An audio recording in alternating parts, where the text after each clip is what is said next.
The chandelier above her head must have cost more than her childhood home. Maya stood near the corner of the ballroom, a glass of wine in her hand that she had barely touched, watching the lights scatter into 1,000 tiny rainbows across the ceiling. It was beautiful. Everything about this place was beautiful.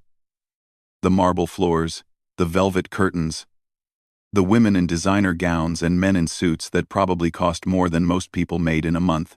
And yet, Maya had never felt more out of place in her entire life. Her husband David was somewhere across the room, laughing with a group of executives. She could hear his voice cutting through the chatter, confident and loud, the way it always was at these events. He was good at this. The networking, the small talk, the way he could make anyone feel like the most important person in the room. It was one of the reasons he had climbed so high at Harrington and Associates, and it was one of the reasons Maya often felt like she was standing in his shadow. She took a small sip of her wine and looked down at her dress. It was navy blue, simple, elegant enough to blend in but not bold enough to stand out. That was the goal, really. Blend in. Don't draw attention. Be the supportive wife in the background. While David did what David did best, a waiter passed by with a tray of appetizers, and Maya shook her head politely. Her stomach was too tight to eat. It was always like this at these corporate events. The anxiety would start in the car on the way over, a slow knot forming in her chest that wouldn't loosen until they were back home and she could finally breathe again. She watched a group of women nearby, all of them wives of senior partners, chatting and laughing like old friends. One of them glanced in Maya's direction, and for a moment their eyes met. Maya offered a small smile. The woman looked away without returning it, and went back to her conversation. That was how it usually went. Maya had been coming to these events for almost 8 years now, ever since David got his first big promotion. In all that time, she had never really broken into the inner circle. She was polite, she was pleasant, she showed up when she was supposed to, and said the right things. But there was something about her that never quite fit. Maybe it was because she didn't come from money the way most of these people did. Maybe it was because she didn't have a career of her own to talk about. Not anymore. Or maybe it was just that she had forgotten how to be interesting somewhere along the way. She thought about that sometimes. The woman she used to be. Before David. Before the move across the country. Before she had quietly packed away her dreams and told herself it was the right thing to do. There was a time when Maya had been someone. Not famous. Not wealthy. But someone with a purpose. Someone with a gift. She had started playing piano when she was 4 years old, her tiny fingers barely able to reach the keys. Her mother had noticed it first, the way Maya would sit at the old upright piano in their living room for hours, picking out melodies by ear, teaching herself songs she had heard on the radio. By the time she was 7, she was taking lessons. By 10, she was winning competitions. By 15, she had earned a full scholarship to study at one of the most respected music conservatories in Europe. Those years felt like a dream now. The long hours of practice, the pressure of performances, the thrill of walking onto a stage and knowing that for the next few minutes, the world would stop and listen. She had been good. Really good. The kind of good that made teachers whisper to each other and audiences hold their breath. At 17, she had performed at Carnegie Hall. She still remembered the way the lights felt on her skin. Warm and blinding. The way the silence before the first note was so complete that she could hear her own heartbeat.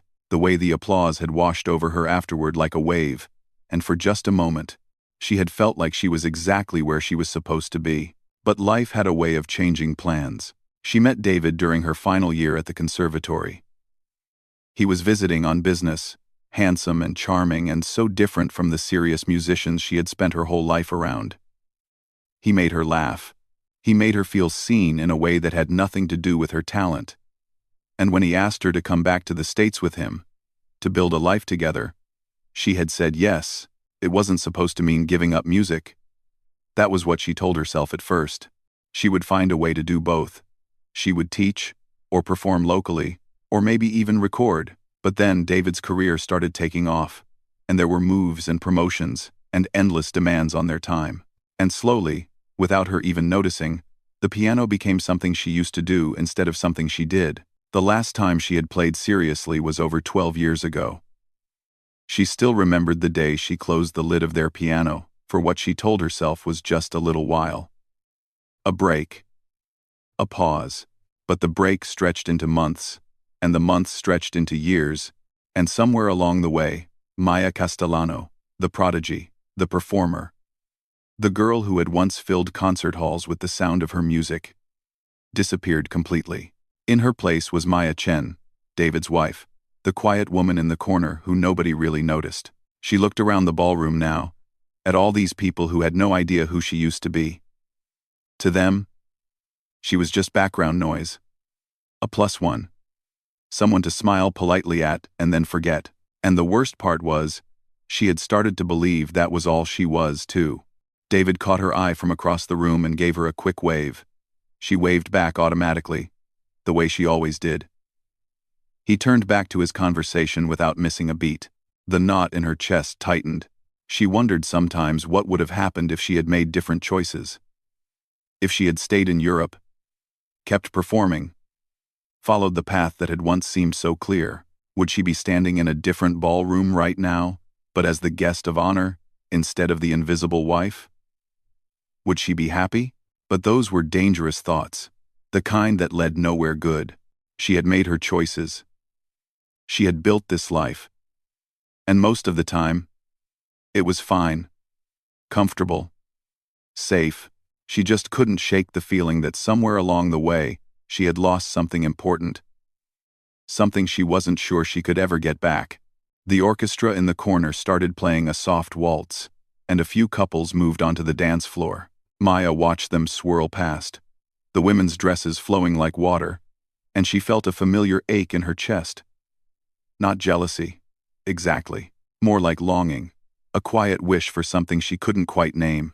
She finished her wine and set the empty glass on a passing tray.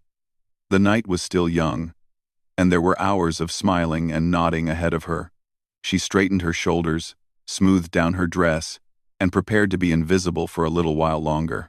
She had no idea that in less than an hour, everything was about to change. Victoria Harrington was the kind of woman who had never heard the word no in her entire life. As the only daughter of the CEO, she had grown up with everything handed to her on a silver platter. The best schools, the best clothes, the best connections. And somewhere along the way, she had developed a taste for making other people feel small. It made her feel powerful. Watching someone squirm under her gaze, it was a game to her, and she always won. Tonight, she was bored. The gala was the same as every year. The same faces, the same conversations, the same predictable evening that would end with her father giving a speech about the company's success while everyone clapped politely. Victoria had already made her rounds, accepting compliments on her dress and laughing at jokes that weren't funny.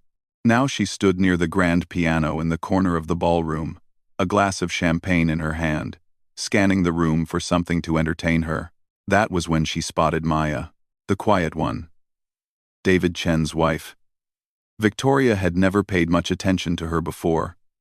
She was the kind of woman who faded into the background, always standing alone, never really talking to anyone, boring, forgettable. But tonight, something about the way Maya stood there, looking so uncomfortable and out of place, caught Victoria's attention. She remembered something David had mentioned at a dinner party a few months ago. Something about his wife used to play piano when she was younger. Victoria hadn't thought much of it at the time, but now, looking at the grand piano beside her and then back at Maya, an idea began to form in her mind. She smiled to herself. This could be fun. Victoria made her way across the ballroom, her heels clicking against the marble floor. A few of her friends noticed her moving and followed. Sensing that something interesting was about to happen, they knew that look in her eye. It usually meant someone was about to have a very bad night. Maya didn't notice them approaching until Victoria was standing right in front of her. "Maya, darling," Victoria said, her voice dripping with sweetness that didn't reach her eyes. "I've been looking for you all evening." Maya blinked, surprised. In all the years she had been coming to these events, Victoria had never once sought her out. They had exchanged maybe a dozen words total. all of them polite and meaningless. "Oh," Maya said, forcing a smile. "Hello, Victoria. It's a lovely party, isn't it?" Victoria gestured around the room with her champagne glass. "Father really outdid himself this year. But you know what I think is missing? Some live music. The orchestra is fine, but it's all so stuffy, don't you think?" Maya wasn't sure where this conversation was going, but something about Victoria's tone made her uneasy. "I suppose," she said carefully. Victoria's smile widened. "You know, I just remembered something. David told me once that you used to play piano. Is that true?" The question hit Maya like a punch to the stomach. She felt her face grow warm. "That was a long time ago," she said quietly. "I don't really play anymore." "Oh, but you must," Victoria exclaimed, loud enough for the people nearby to hear. A few heads turned in their direction. "We have this beautiful grand piano just sitting here, and it would be such a waste not to use it. Why don't you play something for us?" Maya's heart began to race. "I really don't think that's a good idea. I'm out of practice, and—" "Nonsense," Victoria interrupted, waving her hand dismissively. "I'm sure you're being modest. David made it sound like you were quite talented." She turned to her friends, who had gathered around them in a small semicircle.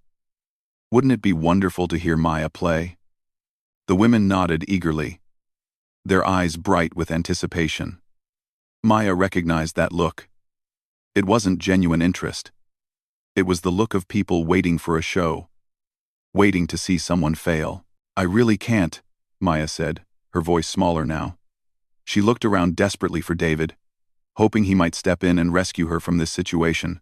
She spotted him across the room, watching from a distance. Their eyes met, and for a moment, she silently begged him to come over, to say something, to help her. But David just stood there. He gave a small shrug, as if to say, "What do you want me to do?" Then he turned back to the executive he had been talking to. Maya felt something inside her sink. Victoria noticed the exchange, and her smile grew even wider. "Come on, Maya. Don't be shy. It's just a bit of fun." She gestured toward the piano dramatically. "Everyone would love to hear you play. Wouldn't you all?" The people around them murmured in agreement, and Maya realized that a small crowd had begun to form. Word was spreading through the ballroom that something was happening, and guests were drifting over to see what the commotion was about. She saw phones coming out of pockets and purses, screens lighting up as people prepared to record. They were expecting a disaster. They wanted to watch her embarrass herself. Maya's hands were trembling now. She could feel the weight of all those eyes on her. The judgment. The barely concealed amusement. She thought about all the time she had stood in corners at these events, invisible and ignored. Now, suddenly, everyone was looking at her, and it was worse. So much worse. "Victoria, please," she said, hating how desperate she sounded. "I haven't played in years. I'll only make a fool of myself." Victoria leaned in closer, her voice dropping to a whisper that only Maya could hear. "That's rather the point, isn't it?" She pulled back, her public smile firmly in place. "Oh, don't be so hard on yourself. I'm sure whatever you play will be perfectly charming. We're all friends here." The trap was closing around her, and Maya could see no way out. If she refused, she would look rude and difficult. If she tried to play and failed, she would become the joke of the evening. A story these people would tell at parties for years to come. Either way, Victoria won. She looked at the piano across the room. It was a Steinway, black and gleaming under the chandelier lights. Beautiful.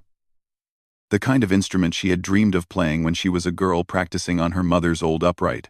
Something stirred in her chest, a feeling she hadn't experienced in a very long time. It wasn't fear. Not exactly. It was something else. Something that had been buried so deep she had almost forgotten it existed. Beneath the embarrassment and the anxiety, beneath the years of silence and self-doubt, there was a tiny spark, a memory of who she used to be, a whisper of the girl who had once walked onto stages without hesitation, who had poured her soul into music, who had made audiences weep with the touch of her fingers on ivory keys. Maya took a slow breath. The crowd was watching. Victoria was smirking. David was still on the other side of the room, offering no help at all. This was supposed to be her humiliation, her moment of shame, but what if it wasn't? What if, instead of running away, she walked toward that piano and reminded everyone, including herself, what she was capable of? The thought was terrifying. 12 years was a long time. Her fingers were out of practice. Her confidence was shattered. There were 100 reasons why this could go horribly wrong, but there was also a chance, just a small one, that it could go right. Maya set her empty glass down on a nearby table. The trembling in her hands hadn't stopped, but something had shifted behind her eyes. A quiet determination that surprised even her. "All right," she said, her voice steady despite the storm inside her. "I'll play." Victoria's eyebrows rose slightly. She hadn't expected agreement, at least not so calmly, but she recovered quickly, gesturing grandly toward the piano. "Wonderful. Everyone, clear a path. Maya is going to treat us to a performance." The crowd parted, and Maya began to walk. Each step felt like it took an eternity. She could hear whispers around her, could feel the phones pointed in her direction, could sense the anticipation of her failure hanging thick in the air. But she kept walking, because somewhere deep inside, beneath all the years of being invisible, the girl who had once played at Carnegie Hall was still there, and she was ready to be heard. The walk to the piano felt like the longest journey of her life. It couldn't have been more than 30 feet. But to Maya, it stretched on forever. She was aware of everything around her. With painful clarity, the rustle of expensive fabric as people shifted to watch. The soft clink of champagne glasses being set down, the whispers that followed her like shadows, words she couldn't quite make out but understood perfectly anyway. "She's actually going to do it. This should be good. Did you see her face? She looks terrified." Maya kept her eyes fixed on the piano ahead. If she looked at the crowd, if she saw their expectant smirks and raised phones, she might lose her nerve completely. So she focused on the Steinway instead, its black surface reflecting the golden light of the chandeliers above. It really was a beautiful instrument. Even from a distance, she could tell it was perfectly maintained, probably tuned that very morning for the gala. The keys would be smooth and responsive under her fingers. The sound would be rich and full, the kind of tone that lesser pianos could only dream of producing. Her fingers twitched at her sides as she walked. Muscle memory, she realized. Even after all these years, some part of her body still remembered what it felt like to play. Still craved it. She thought about her mother.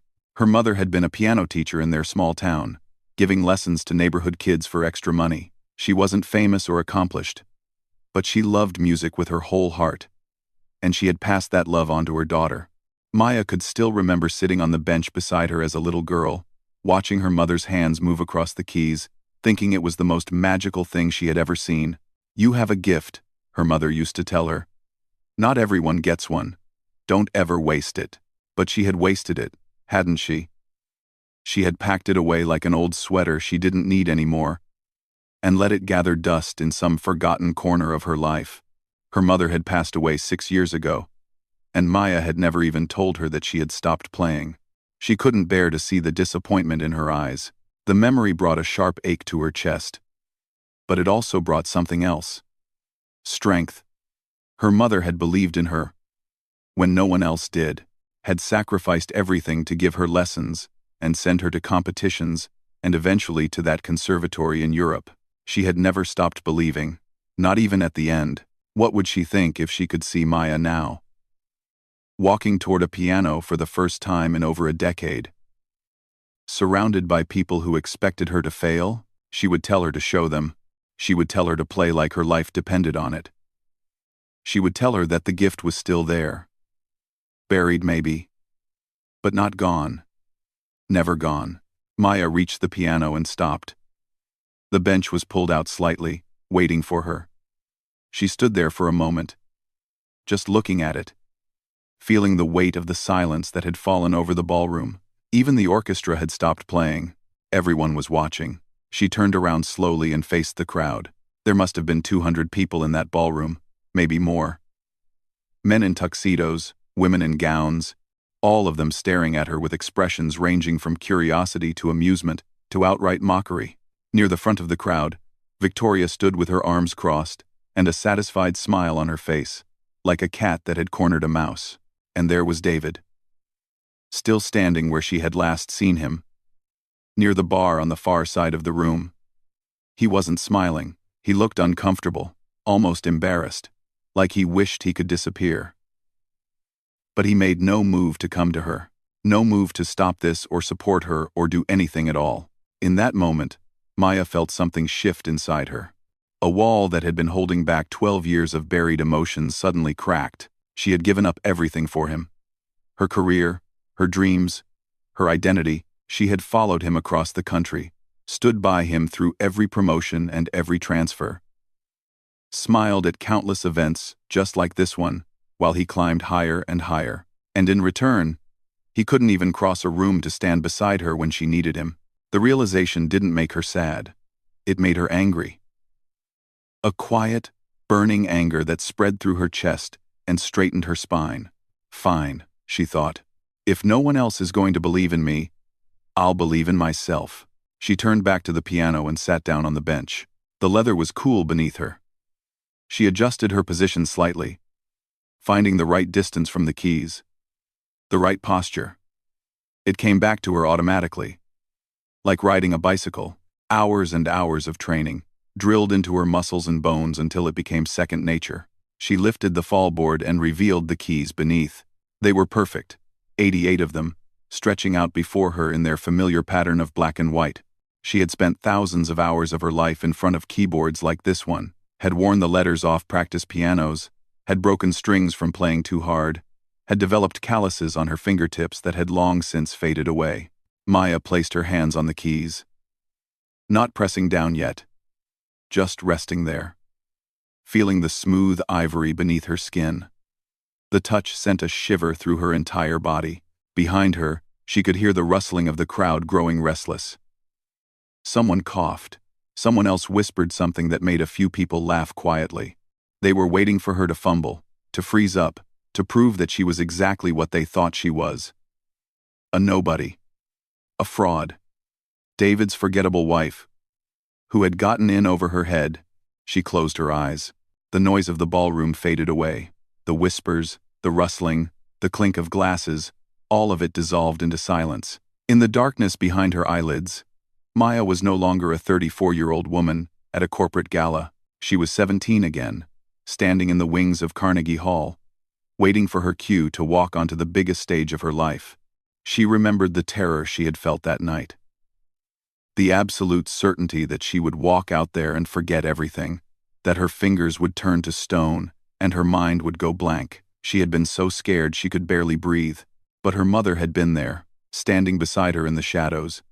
She had taken Maya's face in her hands and looked her straight in the eyes. "The fear doesn't matter," she had said. "The only thing that matters is the music. Once you start playing, everything else disappears. Trust your gift. It won't let you down." Maya had walked onto that stage and played the best performance of her life.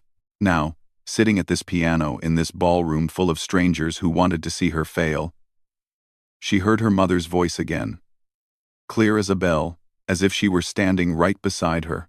"Trust your gift. It won't let you down." Maya opened her eyes. She knew what she was going to play. It came to her without thinking, rising up from some deep well of memory. Chopin's Ballade. No. 1-inch G minor. One of the most difficult and beautiful pieces in the classical repertoire. She had performed it dozens of times in her youth, had practiced it until she could play it in her sleep. It was a piece about longing and loss, about passion and heartbreak, about fighting against something you couldn't control. It was dramatic and emotional and technically demanding, the kind of piece that separated real pianists from amateurs. It was also the last piece she had ever performed publicly, over 12 years ago. Maya took a deep breath. Her hands were no longer trembling. The fear was still there, but it had transformed into something else. Anticipation. Excitement. a fierce determination to prove, once and for all, that she was more than what she had become.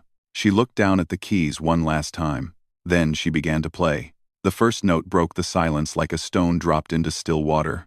It was soft, almost hesitant. A single sound that hung in the air for just a moment, before fading. Then came another, and another, the opening melody of Chopin's Ballade beginning to take shape beneath Maya's fingers. The notes were gentle at first, searching, like someone trying to find their way through darkness. In the crowd, a few people exchanged glances. This wasn't what they had expected. They had been waiting for wrong notes, for fumbling, for the awkward performance of someone who had no business sitting at a piano. Instead, they heard something different, something that made them pause and listen. Maya kept her eyes on the keys. She didn't dare look up, didn't dare break the fragile connection that was forming between her hands and the instrument. It had been so long, 12 years since she had played anything more than a few scattered notes.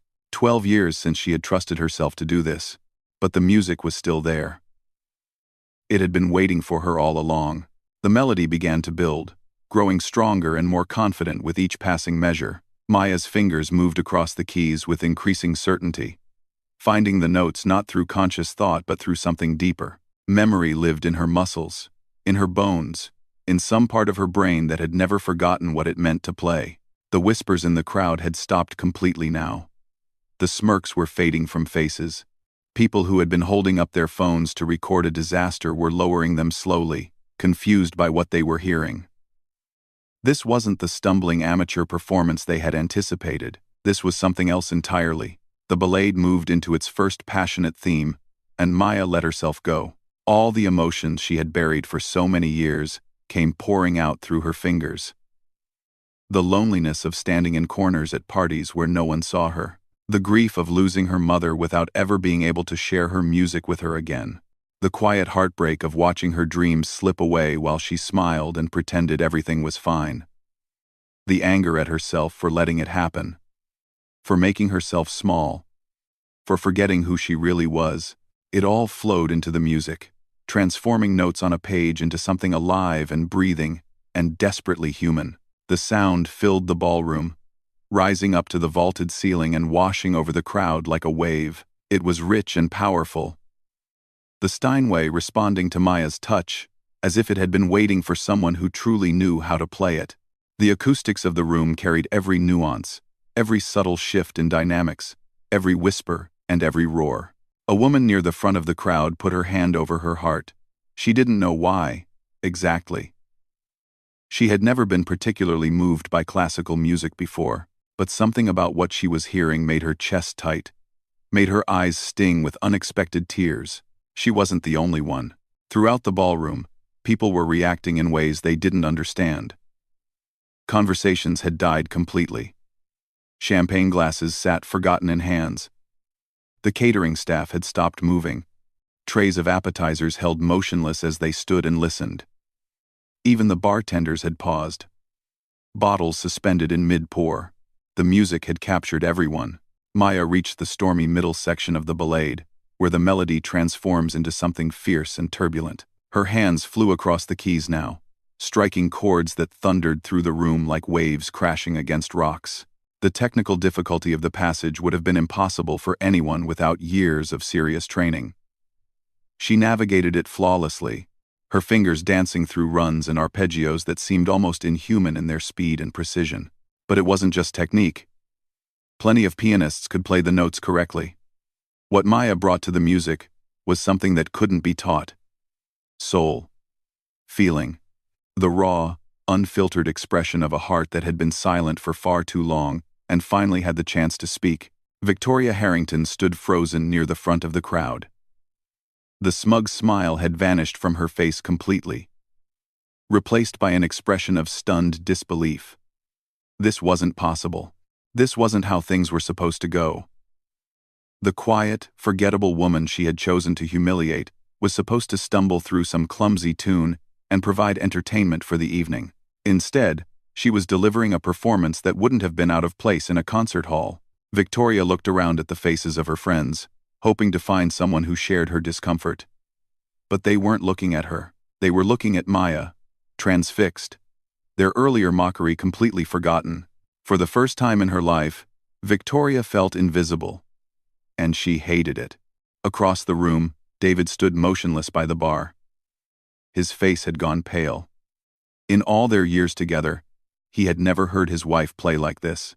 She had mentioned the piano occasionally, talked about lessons she took as a child, but he had never thought much of it. He assumed it was a casual hobby, something she had dabbled in and moved on from. He had no idea at all. Watching her now, seeing the way her whole body moved with the music, the way her face held an expression of fierce concentration and something almost like joy, he realized he had never truly known the woman he married. He had never bothered to ask, and she had never pushed him to see. The guilt hit him like a physical blow. The ballade moved into its final section, and Maya felt tears streaming down her face. She didn't try to stop them. They fell onto her hands, onto the keys, and she kept playing through them. These weren't tears of sadness. They were tears of release, of remembering, of finally allowing herself to be who she really was. The music built toward its climax, waves of sound crashing over each other in ever-increasing intensity. Maya's whole body was engaged now, swaying with the phrases, her foot working the pedals, her shoulders rising and falling with the emotional peaks and valleys. She wasn't just playing the piano anymore. She had become the music itself. The final passages approached, and she held nothing back. Every ounce of passion, every shred of longing, every moment of the past 12 years poured out of her and into the Steinway.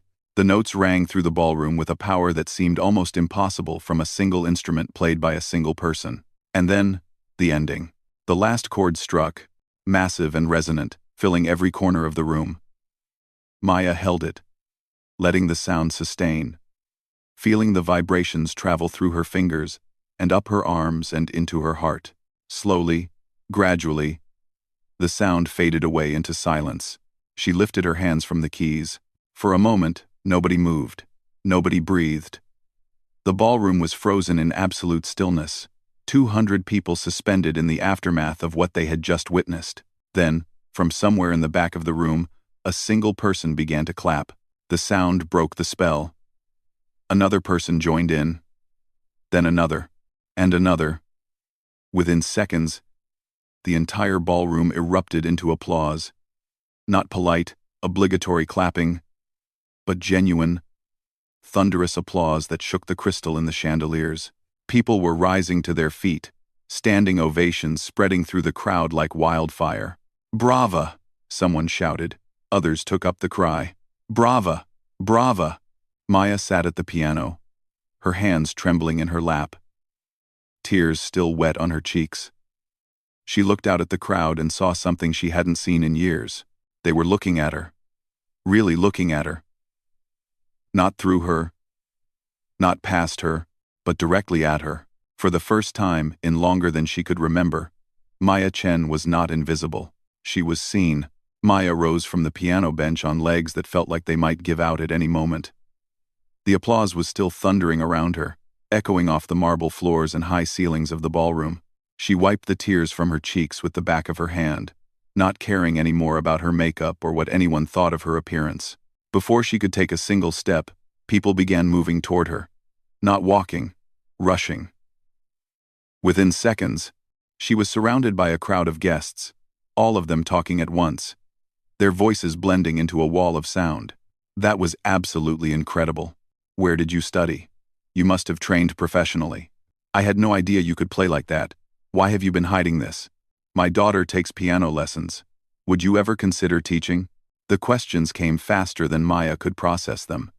She smiled and nodded, murmured thank yous, tried to answer when she could, but her mind was still somewhere else, still floating in that space where the music had taken her. She felt like she was waking up from a long sleep, and the world around her was too bright, too loud, too much. She caught glimpses of faces in the crowd.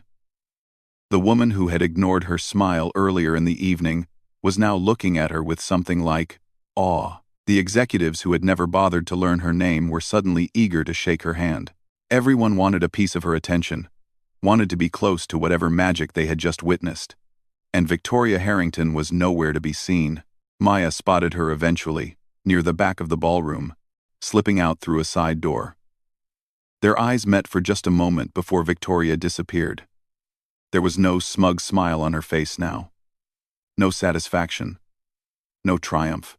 Just the pale, tight expression of someone whose plan had backfired spectacularly.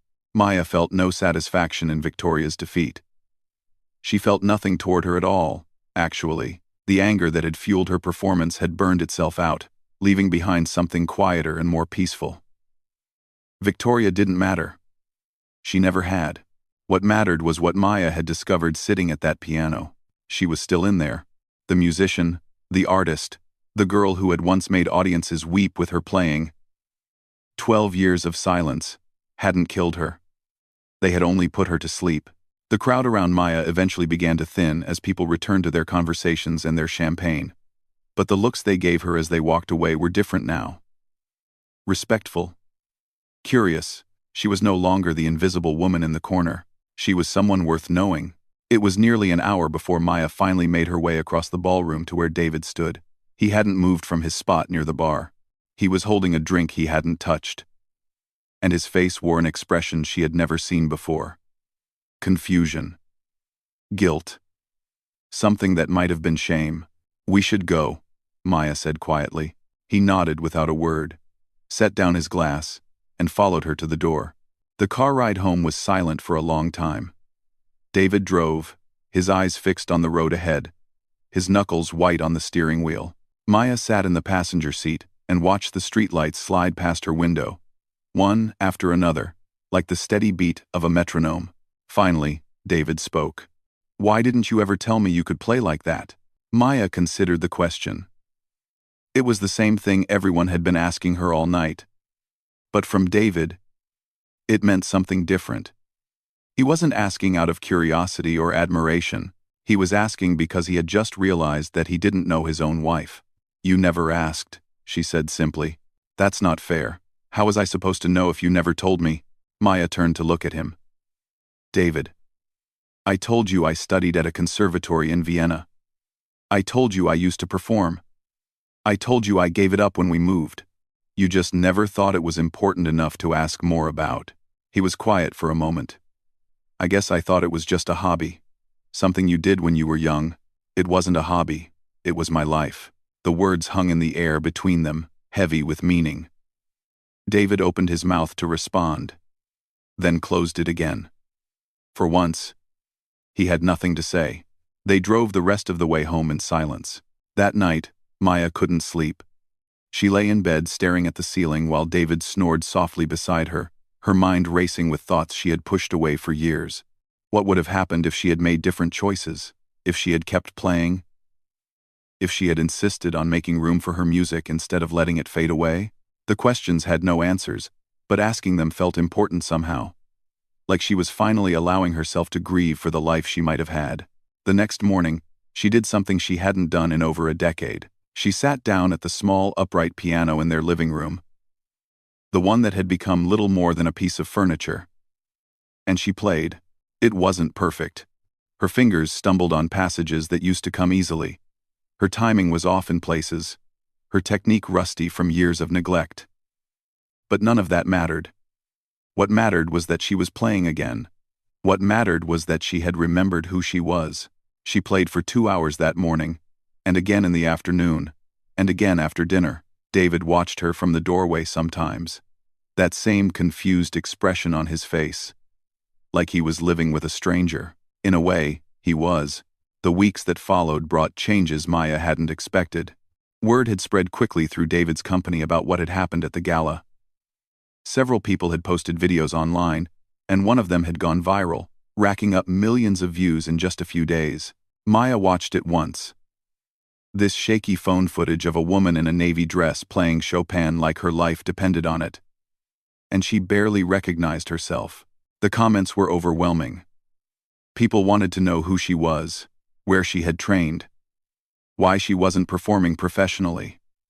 Some recognized the technical difficulty of what she had played. Others just knew they had witnessed something special, even if they couldn't explain why. Then, one evening, Maya received an email that changed everything. It was from a man named Professor Hartley, her former mentor from the conservatory. He had seen the viral video and tracked her down through the school's alumni network. His message was brief but direct. "I always wondered what happened to you," he wrote. "You were one of the most talented students I ever taught. When you disappeared from the music world, it was a tremendous loss. But watching that video, I can see the gift is still there. The question is, what are you going to do with it? If you're ready to come back, I know people who would be very interested in helping you. The choice is yours." Maya read the email 3 times. Then she sat at her piano and played until her fingers ached. The choice was hers. For the first time in 12 years, she had a choice. It didn't happen overnight.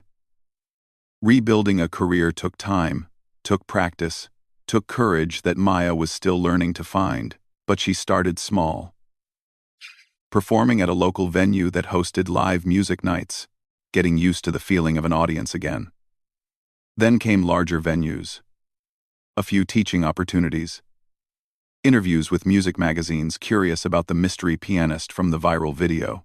Her marriage changed too, though not in the way she might have once feared. She and David had long, difficult conversations about the years they had lost, about the ways they had both failed to see each other clearly. It was painful work, but necessary. Whether they would stay together or grow apart remained uncertain, but at least now they were being honest with each other. 6 months after that night at the gala, Maya stood backstage at a concert hall, waiting for her cue. It wasn't Carnegie Hall, not yet, but it was a real venue with a real audience, people who had bought tickets specifically to hear her play. Her hands were trembling. Her heart was pounding. The fear was still there, just as strong as it had ever been, but so was something else. That spark her mother had first noticed in a 4-year-old girl picking out melodies on an old upright piano. The gift that had never truly left her, no matter how hard she had tried to bury it. Maya took a deep breath, straightened her shoulders, and walked out into the light. She was done being invisible. She was finally, fully, herself again.